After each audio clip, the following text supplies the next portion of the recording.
Hey guys, welcome back to new vlog. के हो एउटा यो हेर न त यो यसलाई हेरौँ के जस्तो लाग्छ त्रिशूल दादा यो त्रिशूल तँलाई के जस्तो लाग्छ त्रिशूल यसो नोटिस गर तँलाई के जस्तो लाग्छ यो त्रिशूल एउटामा एउटा डिजाइन छ कि यो यस्तो हामीले काबीमा चित्र बनाउँछौँ यस्तो एउटा चिजको एउटा फुलको चित्र बनाउँछौँ यस्तै खालको हुन्छ कुन फुल होला काबीमा चित्र बनाउनु बेला कमल फुल लोटस ने हेर्न मतलब रियल लाइफमा त त्यस्तो हुन्न बारे कमल फुल यस्तो खालको त हुन्न होइन तर यस्तो बनाउँछौँ कि काबीमा हो कि नै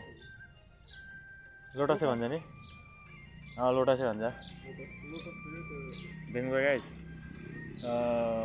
के भन्छन् सरस्वती माता त हो नि उमा बस्ने फुलमा बस्ने कमलको फुलमा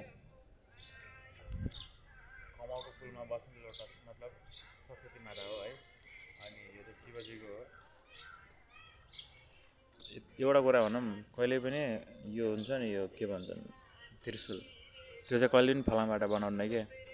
तामाबाट बनाउँछन् तामा भनेको के हो तामाको केमिकल के हो गाइस सिम्बल के हो भनौँ है मलाई कमेन्टमा तामाको सिम्बल चाहिँ भनौँ न मलाई थाहा छैन मलाई तामा कति नम्बरमा पढ्छ अनि तामाको सिम्बल चाहिँ भनौँ है त मलाई ओके सो गाइस यही नै हो गुड बाई